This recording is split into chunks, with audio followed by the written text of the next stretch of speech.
दापोलीमध्ये निर्माण झालेल्या धार्मिक तणावाच्या पार्श्वभूमीवर आज दापोलीत सर्वपक्षीय सभेचं आयोजन करण्यात आलं होतं। तालुक्यातील सर्वच प्रमुख राजकीय पक्षांनी यामध्ये सहभाग घेतला। पक्षीय आणि धार्मिक अभिनिवेश बाजूला ठेवून तालुक्यात धार्मिक सलोखा कायम ठेवण्यासंदर्भात या बैठकीत चर्चा करण्यात आली आहे।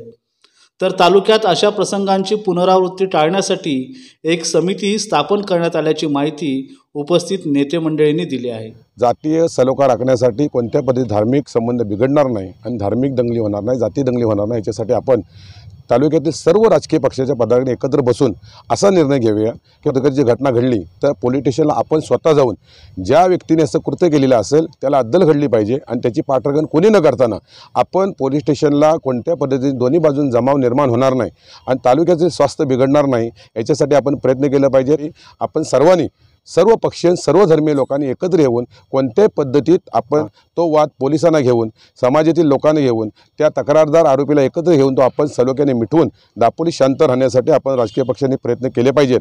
अशा धर्तीवर आमची मीटिंग झाली। आम्ही संध्याकाळी ही मीटिंग घेऊन आम्ही एक प्रत्येक पक्षातील 5-5, 6-6 लोक घेतलेले आहेत। त्याच पद्धतीने सामाजिक जे संस्था आहेत त्यांचेसुद्धा आम्ही पदाधिकारी घेऊन ही एक यादी आम्ही पोलीस स्टेशनला देणार आहोत आणि त्या धर्तीवर पुन्हा एकदा आम्ही प्रशासनाची आणि आमच्या सर्व कार्यकर्त्यांची मीटिंग घेऊन आम्ही त्या पद्धतीने दापोली तालुका शांत राखण्यासाठी असा निर्णय घेतलेला आहे। 2 दिवसामध्ये ह्या दापोलीला जो काही काळीमा लागला आहे त्याने आम्ही सगळे लोक व्यथित होतो। प्रत्येक जण ह्या गोष्टींनी व्यथित होता। कुठेतरी याच्यावर मार्ग काढला पाहिजे, काहीतरी एक ठोस निर्णय घेतला पाहिजे अशी भावना प्रत्येक पक्षातल्या प्रत्येक पदाधिकाऱ्याच्या मनात होती आणि यातूनच असं ठरलं की आपण आता सर्वपक्षीय ठीक आहे, निवडणुका येतील त्या वेळेला आपला पक्ष आपण सांभाळू, परंतु आपला तालुका जर शांतता ठेवायची असेल तर आपल्याला कुठेतरी एकत्र आलं पाहिजे आणि ह्याच भावनेतून आज या ठिकाणी आज आम्ही सर्वजण विशेष करून सर्वांनी आपापली जी काही राजकीय आणि धार्मिक चपलं बाहेर ठेवून आज आम्ही सगळे एकत्र आलो आहे। एकत्र येऊन या ठिकाणी चांगली मीटिंग झाली आणि त्या मीटिंगमध्ये असं ठरलं आहे की एक 60 जणांची जवळजवळ सुमारे 60 कदाचित त्यामध्ये मागे पुढे होईल ही 60 जणांची कमिटी आज आम्ही या ठिकाणी स्थापन केलेली आहे। त्यामध्ये हिंदू आहे, मुस्लिम आहे, बौद्ध आहे, सर्व धर्मीय आहेत, अशा प्रकारची एक कमिटी स्थापन केली आहे आणि भविष्यामध्ये कुठेही घटना घडली, बारीक ठूक जरी झालं, एखादा अपघात झाला किंवा दोन समाजामधला असेल तर ताबडतोब त्या ठिकाणी ह्या कमिटीतल्या मंडळींनी पोचायचं आणि तो वाद तिथल्या तिथं मिटवायचा। विशेष करून दापोली तालुका हा पर्यटन तालुका झालेला आहे आणि मोठ्या प्रमाणामध्ये पर्यटक आता दापोलीमध्ये येऊ लागलेत, विदेशी पर्यटकसुद्धा येत आहेत। पण कालच्या 2 दिवसाच्या घटनेने जे काही मेसेज गेलेत त्यामुळं काही लोकांनी आपलं बुकिंगसुद्धा रद्द केलं आणि हा मोठा फटका, कारण कोरोनामध्ये एकतर सगळ्यांना फटका बसला होता, आता हा दुसरा जर फटका बसला तर माणूस टिकू शकणार नाही आणि म्हणून ह्या सर्वांना जर आपल्याला मदत करायची असेल तर सर्व पक्षांना एकत्र आलं पाहिजे, सर्व भेदभाव बाजूला ठेवले पाहिजेत आणि आम्ही सर्वांनी आपले मनातले भेदभाव बाजूला ठेवले, कुणी किंतु परंतु न ठेवता आम्ही एकत्र आलेलो आहोत। ही जी संघटना आम्ही स्थापन केली आहे ही कधीही मोडणार नाही, ही कायमस्वरूपी या दापोलीतली शांतता टिकवण्याचं काम आता करणार आहे। हा मेसेज माझी आता सर्व धर्मियांना विनंती आहे, तुमच्या माध्यमातून विनंती आहे की आम्ही सगळे आता एकत्र आलेलो आहोत, आता तुम्हीसुद्धा एकत्र या, दापोली तालुका शांत ठेवायला तुमची मदत होईल, ही कळकळीची माझी तुम्हाला विनंती आहे। गेल्या 2 दिवसामध्ये दापोलीमध्ये जो काय वातावरण दूषित झालेला होता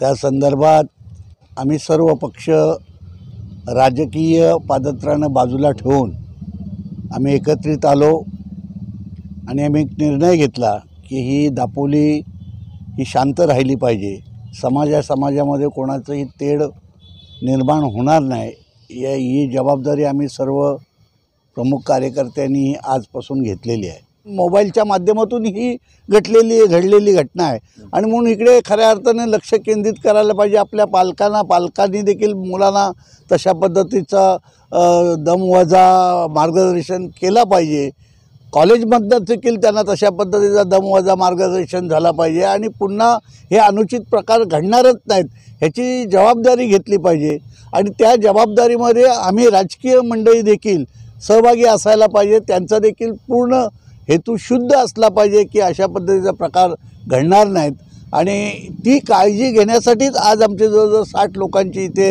एक ही कमिटी नेमलेली आहे।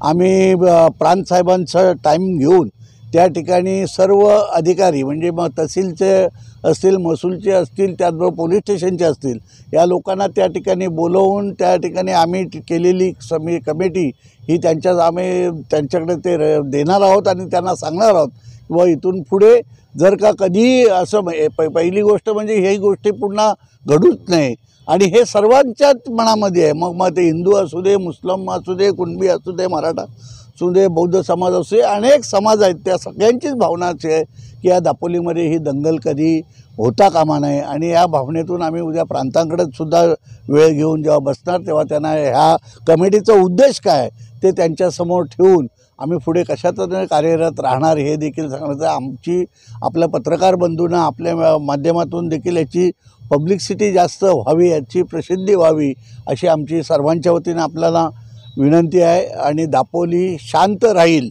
असं आम्हाला इथे की ह्या कमिटीतून बसल्यानंतर चर्चा केल्यानंतर आमचा आत्मविश्वास वाढलेला आहे की 100% हे जे काय वातावरण बिघडलेलं आहे ते शांत होईल. 60 जणांची कमिटी स्थापन केलेली आहे. त्यामध्ये सर्वपक्षीय कार्यकर्ते आहेत, सगळे नेते आहेत, म्हणजे एकूणच नेते आहेत सगळे 5-6 पक्षाचे. आणि दापोलीतलं जे जातीय सलोखा आहे तो टिकवण्यासाठी सगळे प्रयत्न करणार आहेत. आणि अशाच पद्धतीने दापोलीमध्ये ही दापोलीची जी चांगली संस्कृती आहे ही टिकली पाहिजे. दापोलीमध्ये जे काही गडबड वातावरण झालं होतं, काही मुलांनी चुकीच्या पोस्ट इन्स्टाला आणि फेसबुकला टाकल्या होत्या, त्यामुळे थोडी वातावरण गडबड झालं होतं, ते निवडण्यासाठी खूप चांगल्या पद्धतीने सगळी लोक एकत्र झालेली आहेत. यापुढे अशी कुठची गोष्ट होणार नाही यासाठी प्रयत्न केले जातील. आणि जे काय आपल्या पालकांच्या मार्फत, कॉलेजच्या मार्फत ह्या मुलांचं कसं प्रबोधन होईल यासाठी प्रयत्न केला जाईल. आणि दापोलीतलं वातावरण खूप चांगल्या पद्धतीने आहे आणि तसंच राहील यासाठी प्रयत्न केला जाईल.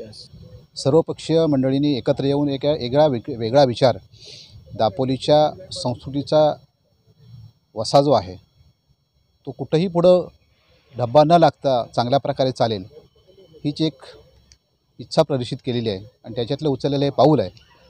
आणि त्याच अनुषंगानं जी शिक्षण संस्थेची संबंधित मंडळी आहेत त्यांना ह्या माध्यमातून मी विनंती करू इच्छितो की आपल्या सगळ्या शिक्षण संस्थांमध्ये ह्या विषयाचा संस्थाचालकांनी गांभीर्यानं विचार करावा की आपले जे विद्यार्थी आहेत ते विद्यार्थी मोबाईलला नक्की काय बघतात, काय पाहतात, तो संदेश पालकांपर्यंत जावा आणि ह्याच्यातनं एक वेगळ्या प्रकारची धाकवजा भीती त्यांच्यावर निर्माण व्हावी. आणि जो वर्दीचा आदर आहे तो वर्दीचा आदर बसावा चांगल्या प्रकारचा. म्हणून पोलीस डिपार्टमेंटनी ह्या सगळ्या इन्स्टिट्यूटमध्ये ह्या विषयाचं चांगल्या प्रकारे प्रबोधन करावं आणि हा विषय त्या विद्यार्थ्यांच्या मनावर आपण एक सामाजिक कार्यकर्ते आहोत, भावी देशाचे नागरिक आहोत, ह्या जिद्दीनं ते उभे राहावेत एवढीच ह्या प्रसंगी मी आपल्याला विनंती करतो.